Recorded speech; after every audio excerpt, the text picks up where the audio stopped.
Hello friends, എല്ലാവർക്കും സുഖമല്ല. ഇന്ന് അടിപൊളിയായിട്ട് തരിക്കഞ്ഞിയുടെ റെസിപ്പിയാണ്. ഈ നോമ്പാലത്ത് നമ്മൾ എല്ലാ വീട്ടിലും ഉണ്ടാക്കുന്നതാണ് കേട്ടോ. തരിക്കഞ്ഞി ഉണ്ടാക്കാൻ വളരെ സിമ്പിൾ, നല്ല ടേസ്റ്റ് ഉള്ളതായിട്ടുള്ള ഒരു വിഭവമാണ് കേട്ടോ. അതിനായിട്ട് നമ്മളൊരു ഗ്യാസ് കത്തിക്കുന്നുണ്ട്, അതിലൊരു കലം എടുത്ത് വെച്ചിട്ടുണ്ടോ. പിന്നെ അതിലേക്ക് ആവശ്യമുള്ളത് കുറച്ച് റവയും ഉണക്കമുന്തിരിയും കുറച്ച് നട്ട്സും പഞ്ചസാരയും സേമിയയും പിന്നെ നമ്മൾ അരിഞ്ഞ് വെച്ചേക്കുന്ന ചുമന്നുള്ളിയാണ് കേട്ടോ. അതിന് ശേഷം നമ്മൾ കലത്തിലേക്ക് ആവശ്യത്തിന് പാൽ ഒഴിച്ചു കൊടുക്കും. നമ്മൾ 2 കപ്പ് പാലായിട്ട് ഒഴിച്ചു കൊടുക്കുന്നത്. പിന്നെ അതിലേക്ക് ആ പാകത്തിന് കുറച്ച് വെള്ളവും കൂടെ എടുക്കുന്നുണ്ട്. അതിനുശേഷം നമ്മൾ അതിലേക്ക് വെർമീസൽ ഇട്ട് കൊടുക്കുന്നുണ്ട്. വെർമീസൽ നന്നായിട്ട് ഇളക്കി കൊടുത്ത് വേവട്ടെ കേട്ടോ. എന്നിട്ട് നമ്മൾ ആ റവ ഇട്ട് കൊടുക്കുന്നുണ്ട് കേട്ടോ. റവയും ഇട്ടിട്ട് നന്നായിട്ട് ആവശ്യത്തിന് റവ ഇട്ടാൽ മതിയിട്ട് നമ്മൾ ഇളക്കി കൊടുക്കുന്നുണ്ട്.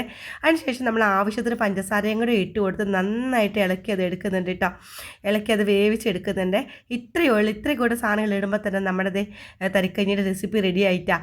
പിന്നെ നമ്മൾ അതിലേക്ക് വേണ്ടത് കൂട്ടെന്ന് വെച്ചാൽ നമ്മൾ ചീനച്ചട്ടി ചൂടാകുമ്പോൾ അതിലേക്ക് 2 സ്പൂൺ നെയ്യ് ഒഴിച്ച് കൊടുത്ത് കുറച്ച് നട്ട്സ് വറുത്തെടുത്ത് അതിലേക്ക് നമ്മൾ നമ്മുടെ കിസ്മസും കൂടെ ഉണക്കമുന്തിരിയും കൂടി വറുത്തെടുക്കുന്നുണ്ട്. ആ നെയ്യിലേക്ക് തന്നെ നമ്മുടെ ചുമന്നുള്ളിയും കുറച്ച് കറിവേപ്പിലയും കൂടി ഇട്ടെടുക്കുമ്പോഴത്തേക്കും നമ്മുടെ തരിക്കഞ്ഞിക്കൂടി റെഡി ആയിട്ടുണ്ട്. ഇതുപോലത്തെ ഈസി ആയിട്ടുള്ള റെസിപ്പികൾക്ക് ഈ തൊടുപുഴക്കാരുടെ ചാനൽ നിങ്ങളൊന്ന് സബ്സ്ക്രൈബ് ചെയ്യുന്ന കൂട്ടുകാരെ ലൈക്ക് ഷെയറും കമൻറ്റും ചെയ്യാൻ മറക്കല്ലേ.